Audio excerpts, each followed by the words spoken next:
नमस्कार दोस्तों, बेबाक भाषा के सभी दर्शकों को सलाम। This is my personal letter to Eid. यह ईद के नाम मेरा एक पर्सनल लेटर है, पत्र है। ईद क्या है मेरे लिए? क्या ये जो गलियां आपको दिखाई दे रही हैं ये ईद है? यहां पर जो रौनकें हैं वह मेरे लिए ईद है। दिल्ली की जामा मस्जिद के आगे लगने वाला बाजार जो 1 महीने तक पूरी रात गुलजार रहता है वह ईद है।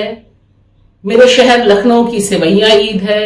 वहां के बाजार में होने वाली खरीदारी ईद है। या मेरी दोस्तें जो अनगिनत शहरों में और मुल्कों में हैं, जिन्हें सबसे ज्यादा याद करती हूं ईद के दिन, वे हैं। आखिर ईद है क्या?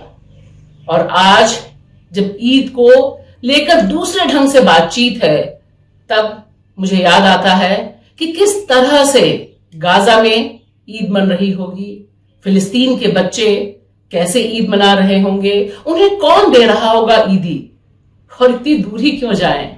मुझे याद आती है गुलफिशा।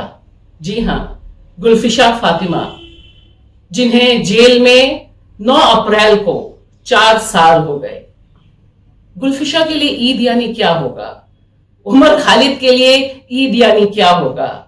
खालिद सैफी के लिए ईद यानी क्या होगा? ये तमाम वे लोग हैं जो 2020 में जब दिल्ली जलाई गई, उसके इर्द गिर्द जो साजिश रची गई उसमें गिरफ्तार हैं और आज तक इन्हें जमानत नहीं मिली। आज ईद पर, इस चांद रात पे, मैं इन सबको बेहिसाब याद करती हूं और ईद के नाम पत्र लिखती हूं। आज के ईद का नाम का पत्र मैं गुलफिशा ने जेल से जो कविताएं लिखी हैं उन्हें साझा करते हुए पहुंचाऊंगी ईद के नाम, आपके नाम। लेकिन उससे पहले देखिए, ये जो रौनकें हैं इनसे कौन नफरत करता है और क्यों नफरत करता है? क्यों मेरे लिए ईद का मतलब दिल्ली में रहते हुए जामा मस्जिद जाना होता है? क्यों मेरे लिए ईद का मतलब लखनऊ में रहते हुए अमीनाबाद की तंग गलियों में जाना, चौक में जाना, अपने दोस्तों यारों के यहाँ जाना, सेवैयां खाना, कबाब खाना, रुखसाना आंटी से बोलना कि भाई मेरे लिए सेवई अलग से डिब्बा रखें, दिल्ली में शाहीन बाग में जरीन मामी के यहाँ कहना कि भाई मेरे लिए सेवई और कबाब का डिब्बा रखें। क्यों? यह दरअसल एक कंपोजिट कल्चर है, साझा संस्कृति जिस पर सबसे ज्यादा हमला है। अक्सर लोग कहेंगे कि आप तो मुसलमानों के त्योहार को सेलिब्रेट करते हैं।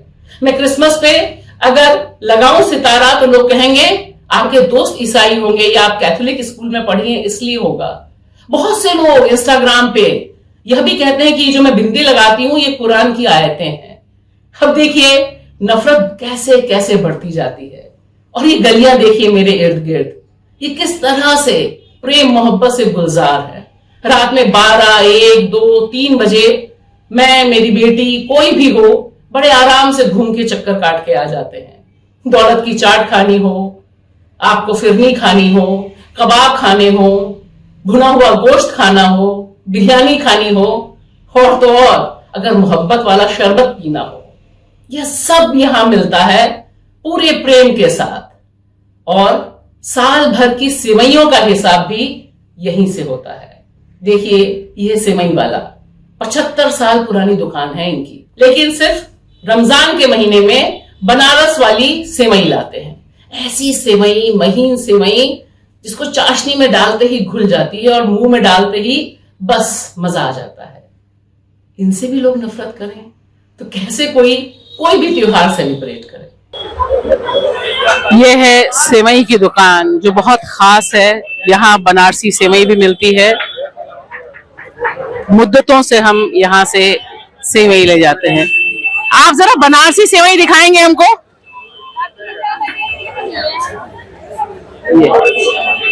इसकी क्या खासियत है? रमजान में मिलती है, वो बनारस से आती है। सिर्फ बनारस से? कितनी पुरानी है आपकी दुकान? ये कम से कम 75 साल होगा। 75 साल? जी जी। क्या नाम है आपका? मेरा नाम मोहम्मद शताब है। पूरे साल भर लगाते हैं या सिर्फ कभी लगाते हैं? सिवई तो नॉर्मल सिवई तो पूरे बार 11 महीने में बिकती है, सिर्फ रमजान में आती है ये सारी आइटम। ये खास सेवई है जो बनारसी सेवई है, बहुत महीन होती है, चाशनी वाली सेवई। ईद के नाम पत्र गुलफिशा की जबानी, उनकी यह नज्म सुनिए। कल स्याह रात में कैद खाने के दरवाजे पे थी दस्तक, मासूम हवाओं की, अपनों की सदाओं की। बिजली भी चीख चीख देती दुहाई, मांगती हमारी रिहाई। सुतवा शाखों का मातम भी था शामिल सरेआम। बाद कोशिशें नाकाम होकर बेकाबू बहने लगे नाजुक बारिश के आंसू, टकरा के धरती के ढोल से। बूंद की थाप ने बर्पा किया हंगामाए फरियाद, मगर बहरे सांप नाचते रहे, जहरीला फन फैलाए, कटीला जाल बिछाए और रहे मजलूम हाथ उठाए कल स्याह रात में। उनकी यह दूसरी कविता बहुत ही प्यारी, मासूम सी, बिल्कुल वैसे ही जैसे बनारसी सेवई। मेरे हमदम, मेरे हमदम तुम्हारे वास्ते मेरे सीने में धड़कते हैं दो दिल। मेरे हमदम तुम्हारे वास्ते मेरे सीने में धड़कते हैं दो दिल। इनकी जंग से है पैहम, इनकी जंग से है पैहम, जब तुम थे साथ थे। एक दिल कहता काश गुजरे सारी उम्र इन्हीं लम्हों में। पर दूसरा सफाक दिल, बस दूसरा सफाक दिल नहीं करता गवारा एक लम्हे की भी कुर्बत। एक दिल बेकरार है तुम्हारे लम्स की खातिर, दूसरा सिपाही बन लगाए है पहरे दीदार पर। एक दिल आजाद, एक दिल आजाद है तस्वुरे जिंदान में, दूसरा डाले है ताले तुम्हारी याद पर। बस मुझ पे एक करम कर, बस मुझ पर एक करम कर दो, अब इस जंग को खत्म कर दो, एक दिल ले लो। और अंत में एक छोटी सी कविता जिसे पढ़ते हुए मैं सोच रही थी कि यहां पर गुलफिशा दिल्ली में एक जेल के भीतर लिख रही हैं। हो सकता है इसी तरह की अनगिनत हजारों लाखों नज़में लिखी हो गाजा में उन तमाम बच्चियों ने, जवान महिलाओं ने याद करते हुए।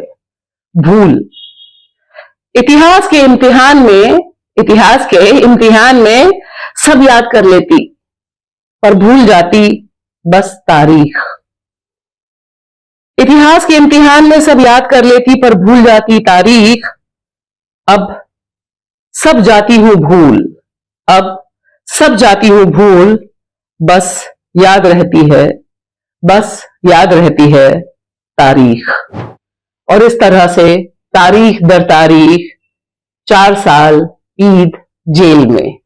आज हम सब उन तमाम लोगों को याद करते हैं ईद के मौके में, हर खुशी के मौके पर, होली पर, दिवाली पे, जो जुल्म के खिलाफ आवाज उठाते हुए जुल्म का शिकार हो रहे हैं। शुक्रिया।